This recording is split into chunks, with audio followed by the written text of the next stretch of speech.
Hello students, welcome back with my another video. My name is Amir and I am from A1 Coaching.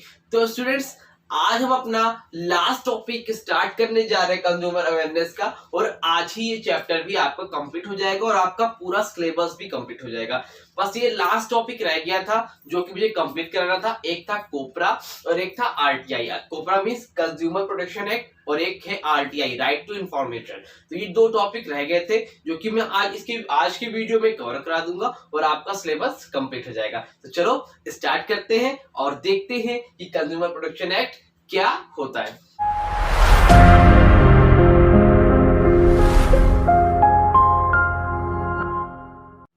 तो consumer protection act क्या होता है, ठीक है।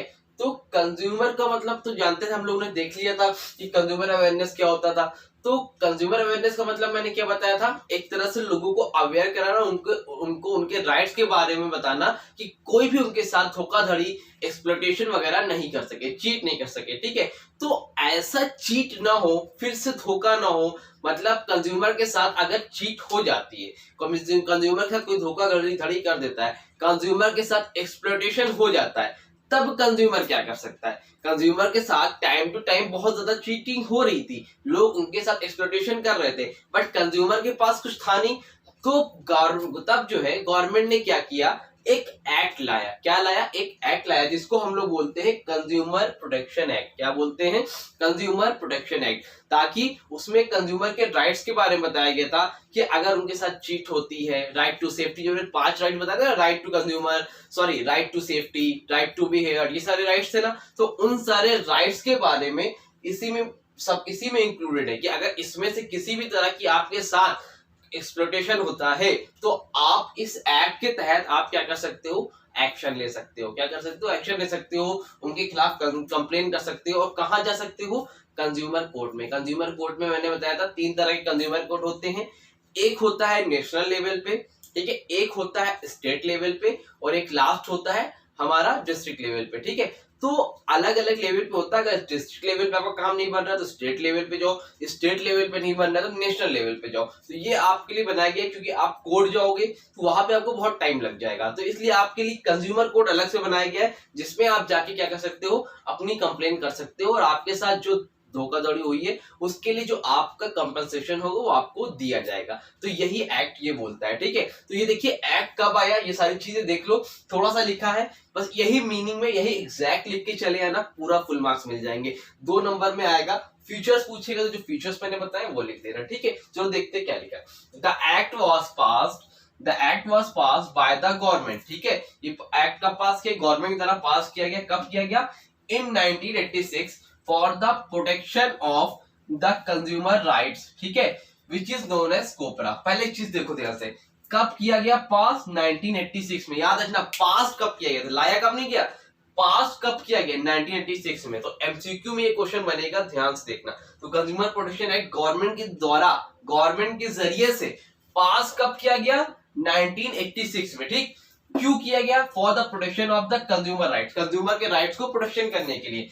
विच is known as COPRA, which is known as COPRA, जिसको हम लोग कोपरा के नाम से जानते हैं। तो कोपरा को कंज्यूमर प्रोटेक्शन एक्ट ही बोलते हैं, ठीक है। अगर पूछ ले कोपरा का फुल फॉर्म तो कंज्यूमर प्रोटेक्शन एक्ट लिख के चले आना, कंफ्यूज मत हो जाना। या फिर पूछ ले पेपर में डिफाइन द टर्म्स ऑफ कोपरा, तो यही लिख देना, नंबर मिल जाएगा, ठीक है। मालूम चले सर अरे आपने तो ये पढ़ाया था, कोपरा तो पढ़ा ही नहीं, तो दोनों सेम चीज होती है, याद रखना, ठीक। आगे क्या लिखा है? The act came in the force with effect from 1 जुलाई 1987, ठीक है। देखो पास हुआ था 1986 में, बट इफेक्ट मतलब फोर्स में कब आया? 1 जुलाई 1987 को। तो दोनों याद रखना, फोर्स में कब आया? 1 जुलाई 1987, बट गवर्नमेंट के द्वारा पास कब हुआ था? 1986। तो इसमें एमसीक्यू में क्वेश्चन बने तो कंफ्यूज मत हो जाना, तो ध्यान समझ लो और कोई डाउट हो तो पूछ लेना, ठीक है। तो यही होता है कंज्यूमर प्रोटेक्शन एक्ट, समझ गए। एक तरह से कोई आपके साथ एक्सप्लॉयटेशन कर दे, चीट कर दे, तो आप इस एक्ट के तहत उनके खिलाफ एक्शन ले सकते हो। यही होता है कंज्यूमर प्रोटेक्शन एक्ट, ठीक है। तो अब इसके कुछ फीचर्स है, चलो वो देखते हैं। लिखा है features of consumer protection act. क्या क्या फीचर्स है, क्या क्या कैरेक्टरिस्टिक्स है? नंबर 1 पर है the act applies to all goods and services. जो ये एक्ट है, कोपरा एक्ट जो है, कंज्यूमर प्रोटेक्शन एक्ट जो है, ये किस हर तरह के जितने भी तरह के गुड्स होते हैं या सर्विसेज होते हैं, अगर किसी भी तरह के गुड्स में आपके साथ एक्सप्लॉयटेशन हुआ है, चाहे वो कपड़े क्लोथ्स वगैरह से हो या अनाज वगैरह से हो, ग्रेन से हो, खाने पीने से रिलेटेड हो या पहनने से रिलेटेड हो, किसी भी तरह के आपके गुड्स या सर्विसेज होंगे, अगर आपके साथ एक्सप्लॉयटेशन हुआ है तो ये एक्ट उसमें काम करता है। ठीक। और सेकेंड नंबर पर क्या, it covers all the sectors whether public, private और कोऑपरेटिव सेक्टर। ठीक है, ये सारे सेक्टर कवर करता है, चाहे वो पब्लिक सेक्टर हो, चाहे वो प्राइवेट हो, चाहे वो कोऑपरेटिव सेक्टर हो, तीनों तरह के सेक्टर में ये एक्ट आपका काम करेगा। ठीक। थर्ड क्या है, the act is intended to promote and protect the interest of consumer. वही सेम चीज, ये एक्ट क्या करता है, प्रमोट करता है किसको, protect the interest of consumer, आपके जो इंटरेस्ट है उसको, जो कंज्यूमर के, उसको प्रोटेक्ट करने का काम करता है। फोर्थ पॉइंट क्या है, the act provides relief and compensation. जो एक्ट आपको क्या करता है, आपके साथ जो चीट हुई है तो उसके जरिए जो आपके साथ नुकसान हुआ है उसको आपका कंपेंसेशन प्रोवाइड करवाने में हेल्प करता है। अगर ये एक्ट नहीं होता, आपके साथ चीट हो जाती, एक्सप्लॉयटेशन हो जाता, तो आप कहां जाते, पैसा चला गया तो चला गया। बट अब आपके पास राइट्स है, कंज्यूमर प्रोटेक्शन एक्ट कोपरा, जिसमें आप जाके क्या कर सकते हो, कंज्यूमर कोर्ट में कंप्लेन कर सकते हो और अपने जो नुकसान हुआ है उसका कंपेंसेशन पा सकते हो। ठीक है, तो ये होता है कंज्यूमर प्रोटेक्शन एक्ट और ये होता है features of consumer protection act. I think समझ में आया होगा। जल्दी से स्क्रीनशॉट लो, आज ही आरटीआई भी कंप्लीट करवा देता हूं ताकि सिलेबस आपका पूरा कंप्लीट हो जाए। ठीक है, जल्दी से स्क्रीनशॉट लो।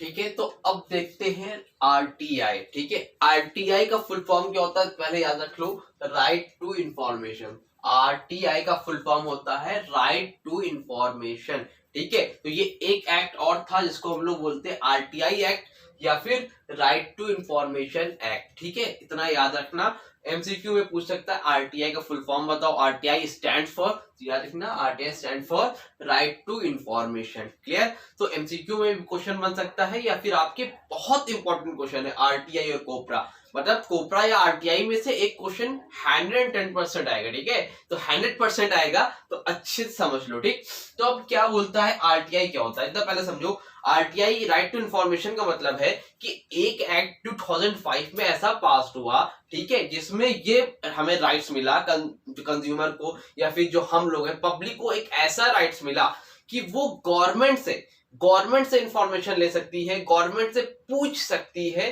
कि आपने जो पैसे एक्सपेंड किए, ठीक है, एक्सपेंस किए हैं, मतलब जो पैसे जहां पर खर्च किए हैं या फिर जो पैसे जहां से अर्न किए, तो उसके बारे में सारी इंफॉर्मेशन आप गवर्नमेंट से लिख सकते हो। समझे, मतलब गवर्नमेंट से आप सारी की सारी इंफॉर्मेशन ले सकते हो कि गवर्नमेंट ने कहां पर पैसे खर्च किए, कहां पर कितना डेवलपमेंट हुआ, मतलब तो गवर्नमेंट कहां पर पैसे लगा रही है। तो आपको अगर कभी डाउट हो, तो चाहे वो स्टेट गवर्नमेंट हो, चाहे वो, ठीक है, नेशनल गवर्नमेंट हो, तो आप गवर्नमेंट से, आपके पास राइट्स है कि आप उनसे इंफॉर्मेशन ले सकते हो। ठीक है, उनसे पूछ सकते हो, अगर पूछने का राइट्स है कि आपने पैसे कहां पर खर्च किए, या उनसे आप कॉपीज ले सकते हो। ठीक है, वीडियो रिकॉर्डिंग हो गई या फिर प्रिंट आउट हो गया, डॉक्यूमेंट्स हो गया, फाइल्स हो गया, आपके पास राइट्स है पूछने का।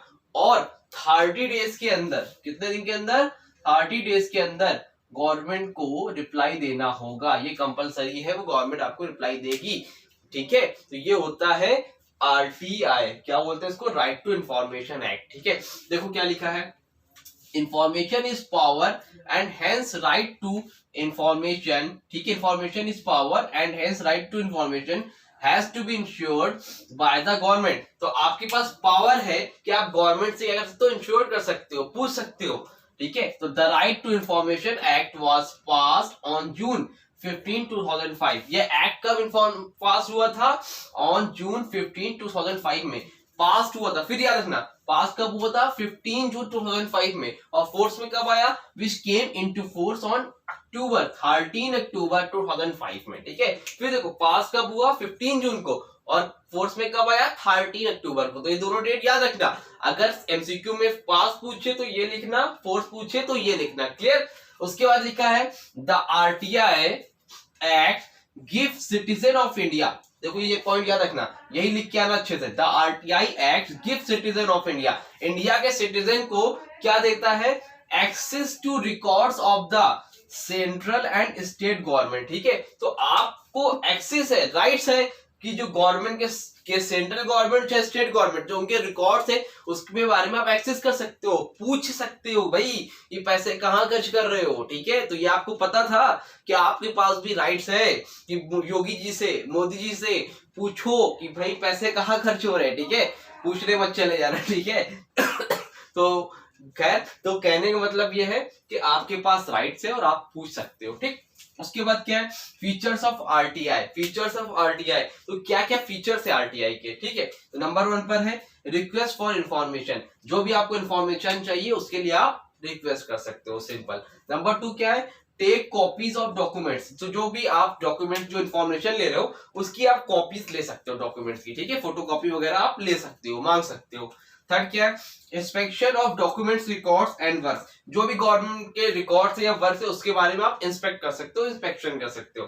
फोर्थ पॉइंट क्या है, obtaining information in form of print outs, ठीक है। आप किस किस फॉर्म में इंफॉर्मेशन ले सकते हो, print out, tapes, floppies, videos, cassette और एनी अदर इलेक्ट्रॉनिक मोड, और भी इलेक्ट्रॉनिक मोड है जिसमें आप सारी इंफॉर्मेशन गवर्नमेंट से ले सकते हो। तो ये होता है हमारा राइट्स आरटीआई, तो गवर्नमेंट से जाओ और क्वेश्चन कर सकते हो, ठीक है।